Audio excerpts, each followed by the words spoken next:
regular basis is very valuable. Now, when I think about you reinventing the product every 4 years, I can't help but think about how most people would react to doing something like that, or the idea of doing something like that. That they would be so scared that everybody would be so pissed when you changed everything, or that they'd be afraid to make a change like that. How do you get over that? So yeah, it's a great question, and the way to get around that is to again get back to people. People do not like to be forced into change. People don't mind change. People hate forced change. So we never force anyone to switch versions of Basecamp. People who've been using we have customers who've been using Basecamp for 12 years. Same version. They signed up for Basecamp when it was just called Basecamp. Now it's called Basecamp Classic, which is the original version. We've never forced anyone on Basecamp Classic to move to Basecamp 2, and no one's on Basecamp 2 has to move to Basecamp 3. We've made a commitment to our customers to always maintain every major version of Basecamp forever. So if you're happy with Classic, like our definition of new may not matter to you. New doesn't matter to you. Consistency might matter to you. But the new customers, it would be to your detriment to have the original interface with the technology of 2002 or whenever it was. 2004, exactly. And somebody shows up and that's what you've got, that would be a problem. So new customers today who go to Basecamp.com will be signing up for Basecamp 3. That's the only thing they can sign up for. The newest, latest, greatest version of Basecamp we've ever made before. Customers who've been with us from 2004, some of them might still be on Classic if they've chosen to. Some of them might be on Basecamp 2 if they've chosen to be. Up to them completely, entirely. So that's how we solve that problem. We don't force change on anybody ever. And you don't run into situations where that backwards compatibility is just impossible to support? We don't support backwards compatibility. Or so maybe I'm using the wrong terminology there. But if you start on 3, you can't move to Classic. Because there's not feature parity. There's different, for example, in Basecamp 3, you can assign, this is a small example, but you can assign to-dos to many people. In Classic, you can only assign to-dos to one person. So if you're in Basecamp 3 and you assign to-dos to 6 people, a to-do to 6 people, and you tried to go back to Classic somehow, you'd lose data. Because we wouldn't know where to foot. So you can't move backwards in time. So you've been doing this for a long time. Basecamp has been around for 12 years itself. The company has been around for 16 years. This reinventing every 4 years, is that something that helps you keep it fresh and keep it being something that you want to be doing every day?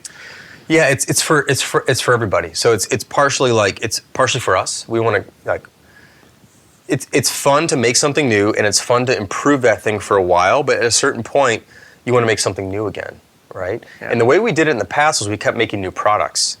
So we made Basecamp, then we made Backpack, then we made Campfire, then we made High Rise, and then we made job boards, and we've made a variety of things over the years. And what ends up happening though is that making something is actually the easy part. The hard part is then once it's out in the wild, you've got to maintain it. You've got customers using it. They have demands, and you've got to provide customer service and support and all these things. So we love the act of making new things, but we've decided that we want to focus on making one new thing over and over. And so that's how we kind of keep it fresh for us. Also keep it fresh for the market and keep it fresh for customers, and but also not ever upset existing customers by forcing them onto something new that they're not ready for or they don't want to be in. It was something I learned early on, and it's sort of a ridiculous revelation because you just sort of expect that you would know this, but it's one of those things you just don't think about. Software companies especially almost never think about this. People are always in the middle of something, right? So if I release a brand new version and they're in the middle of a project and they're trying to work on a client project with somebody and we release a new version, we push them onto the new one, they're in the middle of something else. They're not ready to move to this. They don't want their software to change in the middle of their project.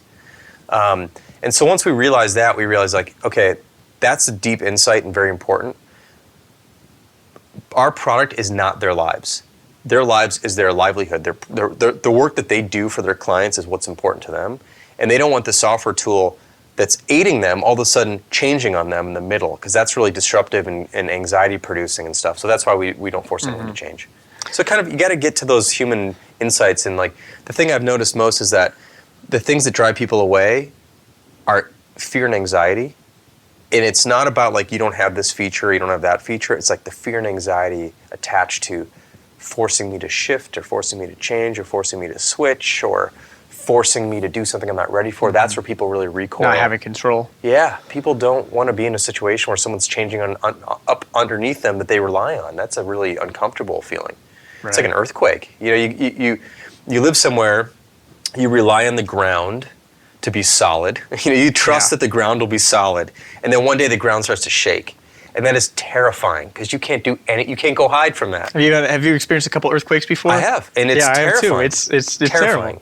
And they weren't even big ones. No, you're right, because like I'm a Midwesterner, so a small one is a big one for me, right? Yeah. But the thing is, like, if it's really crappy weather-wise outside, you can like kind of go inside and hide, but you cannot hide when the earth beneath you moves. Yes. And that's a terrible feeling, and that's what software's like to people when there's this thing that they've been relying on that's been consistently working a certain way, and all of a sudden it changes on them.